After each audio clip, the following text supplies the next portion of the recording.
रामकृष्ण हरिमाऊली संत नामदेव महाराजांचे चरित्र। पंढरपूर क्षेत्रामध्ये दामासेठी या नावाचा एक शिंपी राहत असे। तो मोठा भाविक, पुण्यवान व वैराग्य संपन्न होता। त्याच्या बायकोचे नाव गोनाई असे होते। या जोडप्याच्या पोटी संतान नव्हते। इतकेच नव्हे तर त्यांची वृद्धावस्था पाहता त्यांना संतान होण्याची आशाही नव्हती। दामासेठी विठ्ठलाची भक्ती करत असे। या कारणाने गोनाई त्याला विठोबापाशी पुत्रसंतान मागण्याविषयी विनवत असे। दामासेठीने कित्येक दाखले सांगून संतान प्राप्तीची अशक्यता स्थापित करून दाखवली। काही केल्या गोनाई आपला आग्रह सोडीनाशे पाहून तिच्या समजुती करता दामासेठीने पुत्रप्राप्ती करता पांडुरंगापाशी याचना केली। रात्री दामासेठीला स्वप्नामध्ये भगवंतांनी असे सांगितले की उदय स्नानाच्या वेळी तुला चंद्रभागेमध्ये वाहत आलेला पुत्र सापडेल। या स्वप्नावर भरवसा धरून शेठजी चंद्रभागेच्या तीरावर पुत्रप्राप्तीची वाट पाहत बसले। काही वेळाने पाण्यामध्ये एक शिंपला वाहत आला। दामासेठीने तो शिंपला उचलून घेतला आणि उघडून पाहिले तो त्यामध्ये दिव्य तेजाने युक्त असे लावण्य बाळ पाहून शेठजीस प्रेमाचे भरते आले। त्या पुत्राला वस्त्रात गुंडाळून घेऊन शेठजी घरी आले। गोनाईने तो दिव्य बालक पाहताच तिला पाना फुटला। वृद्धपणा प्राप्त झालेला असताना गोनाईला पाना फुटला हे पाहून त्या जोडप्याला फार आश्चर्य वाटले। बालकाला नाहू घालून गोनाईने त्याला स्तनपान केले। मेघश्यामाच्या प्रसादाने त्या पुत्ररत्नाची प्राप्ती झाली असे जाणून त्यांनी त्या बालकाचे नाव नामा असे ठेवले। नामसंकीर्तनाने महात्म्य वाढवून पुढे ज्याने आपल्या कीर्तीने सारे द्विगमंडळ अपक्रमून टाकले असा तो बलाढ्य वैष्णववीर नामदेव या नावाने प्रख्यातीस आला। तोच हा नावाचा शिंप्याचा पोर होय। नामा दिवसेंदिवस मोठा होत चालला। एके दिवशी दामासेठी आपल्या धंद्याकरता बाजारात गेले होते। गोनाईने स्वयंपाक तयार करून नैवेद्य देऊन नामदेवाला देवळात धाडले। नामदेवाने पांडुरंगापुढे ताट ठेवून नैवेद्य दाखवला। बराच वेळ झाला तरी पांडुरंग जेवू लागत नाहीसे पाहून नामदेव दुःखित झाला। देवाला नैवेद्य दाखवला असता देव खरोखरच भोजन करतात अशी नामदेवाची समजूत होती। आपण आणलेला नैवेद्य देव भक्षण करीत नाहीसे पाहताच नामदेव शुद्ध भावाने प्रार्थना करू लागला। दगडाची मूर्ती ती जेवेल कशी याबद्दल काही एक शंका न आणता नामदेव पांडुरंगापुढे नम्रतेने प्रार्थना करीत उभा राहिला। आपल्या शरणांगतीत काहीतरी चुकत असल्या कारणानेच देव आपल्या अन्नाचा स्वीकार करत नाही असे शुद्ध भावाने कल्पून नामदेव देवापुढे अक्साबोक्षी रडू लागला।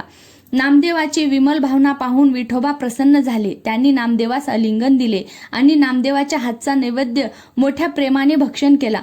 इतके होऊन नामदेव घरी गेला। नामदेव घरी रिकामा आल्यावर गोनाईने त्यास नैवेद्य कोणास अर्पण केला ते सांगण्याबद्दल प्रश्न केला। नामदेवाने मातोश्रीस झालेला वृत्तांत सांगितला। दामासेठी घरी येताच त्यांनाही तो मजकूर विदित झाला। नामदेवाच्या म्हणण्याची प्रचिती पाहण्याकरता दामासेठी नामदेवास घेऊन दुसऱ्या दिवशी नैवेद्य घेऊन देवळात गेले। नामदेवाच्या प्रेमाखातर पांडुरंगाने तेव्हाही नैवेद्य भक्षण करून दामासेठीला दर्शन दिले। ते दोघेजण घरी परत आल्यावर गोनाई सर्व मजकूर कळला। आपल्याला प्राप्त झालेला मुलगा आयोनी संभव असून कुणीतरी महान भगवत भक्त आहे अशी त्यांची खात्री झाली। त्यांचा तर्क अगदी बरोबर होता। वैकुंठ लोकामध्ये साक्षात विष्णूंनी उद्धवास पृथ्वी तलावर अवतार घेण्याची आज्ञा केल्यावरून तो प्रचंड वैष्णववीर उद्धव या नावाने प्रख्यातीस आला। नामदेवाच्या रूपाने दिनोद्धार करण्याकरता भूलोकावर अवतीर्ण झाला होता। असे रत्न ज्याला लाभले ते दामासेठी व गोनाई धन्य होत यात शंकाच नाही। नामदेव जाणता झाल्याचे पाहून दामासेठीने त्याचे लग्न केले। नामदेवाच्या बायकोचे नाव राजाई असे होते। राजाई प्रौढ होऊन तिच्या पोटी पुत्ररत्न उत्पन्न झाले। त्याचे नाव नारायण असे ठेवले। या नारायणाच्या बारशाच्या प्रसंगी प्रत्यक्ष वैकुंठवासी श्रीकृष्ण आहेर घेऊन प्राप्त झाले। केवढे हे अनुपम्य भाग्य! नामदेवाला संतती झाली तरी तो सदा हरिचिंतनात निमग्न असे। त्याचे चित्त हरिरूपी जडून राहिल्या कारणाने तो क्षण मात्रही देहावर नसे। नामदेवाची अशी विदेहावस्था पाहून गोनाईने त्याला हरिभजनाबद्दल बहुत निंदिले। नामदेवाचे हरिभजनाचा त्याग करून केवळ प्रापंचिक होऊन राहावे अशाबद्दल गोनाईने केलेला बुद्धिवाद ऐकून नामदेव अनुतापी बनला। तो लागलीच देवळात जाऊन पांडुरंगापुढे गाराने गाऊ लागला। त्याची केविलवाणी अवस्था पाहून पांडुरंगनाथांनी त्या दिवसापासून त्याला नित्य आपणाजवळ ठेवून घेतले। नामदेव व पांडुरंग यामध्ये भेद नाही हे समजण्यासाठी परमात्म्याने नामदेवास ज्ञानोपदेश केला की सागरापासून निर्माण झालेले लवण आणि सागर एक आहे, सूर्य आणि प्रकाश एक आहे, साखर आणि गोडी एक आहे, तसे तू आणि मी एक आहोत. असे ऐकून नामदेवाचे समाधान होईना. नामदेवाने देवाला स्पष्ट सांगितले, मला हे ज्ञान नको. तू देव असून मी भक्त आहे. तुझे कीर्तन करणे हे माझे काम आहे. या वाचून मी अन्य काही जाणत नाही. मोक्ष सुख सुद्धा तुझ्या प्रेमापुढे मला तुच्छ आहे. नामदेवाच्या या भाषणाने परमात्मा हसले. त्यांनी रुक्मिणीजवळ नामदेवाचे स्तोत्र गाऊन त्याला पोटाशी धरले आणि घरची स्थिती विचारली.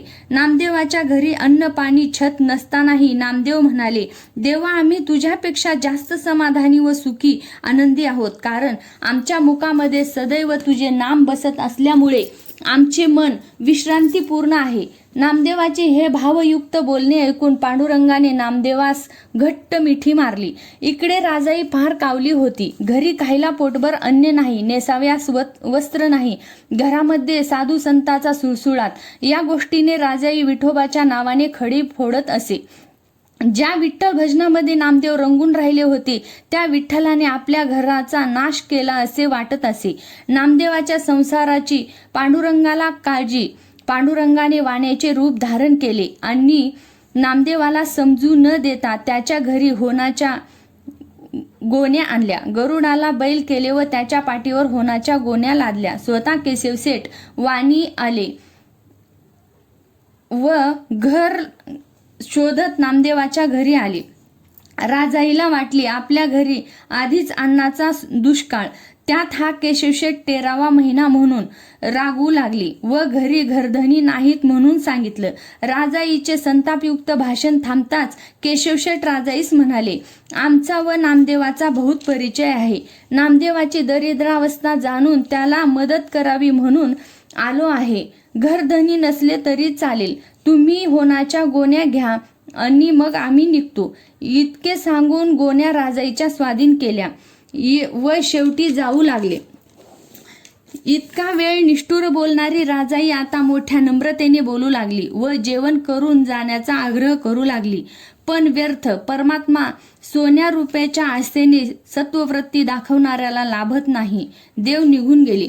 राजाईने होना विकून संसार उपयोगी वस्तू गहू तांदूळ तूप साखर अन्नधान्य वस्त्र खरेदी करून घर गच्च भरले. यावेळी गोनाई घरी नव्हती. गोनाईने भिक्षा मागून मंदिरात गेली.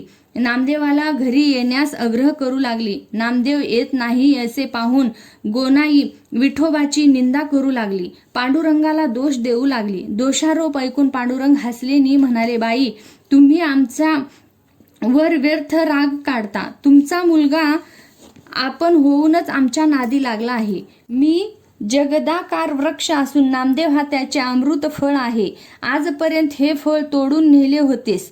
पांडुरंगाच्या या भाषणावर गोनाईने खेद प्रदर्शित केला. मी नामदेवाला लहानाचा मोठा केला म्हणून तळमळ करू लागली. मग पांडुरंगाने गोनाईचे गोडवे गायले. तुम्ही फार पुण्यवान आहात. नारदासारखा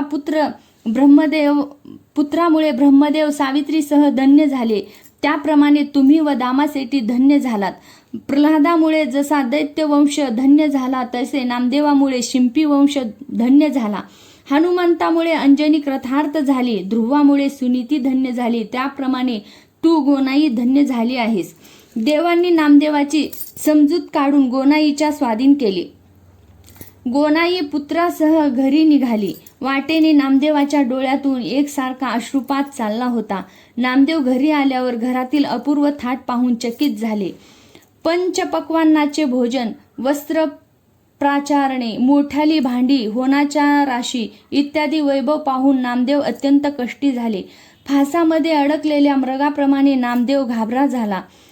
दीपकाला वारा लागल्यावर असता तो जसा तेजोहीन होतो तसा नामदेव उद्विग्न झाला. ग्रहणकाळी वैभवहीन दिसणाऱ्या सूर्याप्रमाणे ते वैभव पाहून तो विष्णुभक्त म्लान वदन दिसू लागला. ती नाशिवंत संपत्ती पाहताच त्या भगवत भक्ताचे अंतःकरण भांबावून गेले. नामदेवाने धनप्राप्तीबद्दल राजाईला विचारले, पण ती उत्तर देईना. हे पाहून त्याची दासी जनी पुढे आली व तिने केशवशेठ बद्दल सांगितले. मायामय निरामय भक्त वत्सल अशा परमात्म्यानेच आपणाकरिता इतके श्रम घेतले असे ओळखून नामदेव अतिशय दुःखित झाले. योग साधने करूनही जो परमात्मा दृष्टीस पडत नाही त्याने आपल्याकरिता लिंगायताचे रूप धारण केले. आपण परमेश्वरावर आपल्या दारिद्र्याचे संकट घातले नसतानाही त्या भक्त पालकाने करुणाकराने आपले घर द्रव्याने भरून टाकले, श्रम घेतले. यामुळे उदासीन व कष्टी होऊन नामदेवाने लागलीच ती सर्व संपत्ती गावातील लोकात वाटून टाकली. सागरामध्ये मेघाने कितीही वर्षाव केला तरी त्याला त्याचा काही उपयोग नसतो. त्याप्रमाणे नामदेव हा ज्ञानाचा सागर असल्याने त्याला नाशिवंत संपत्तीचा काय उपयोग वाटणार.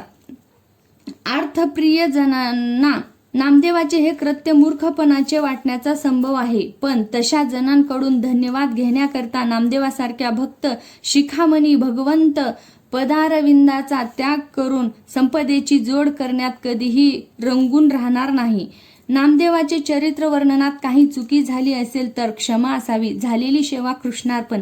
लाईक करा, सबस्क्राईब करावे, शेअर करा. रामकृष्ण हरी. तुम्ही ऐका आणि इतरांना पण ऐकवा. रामकृष्ण हरी.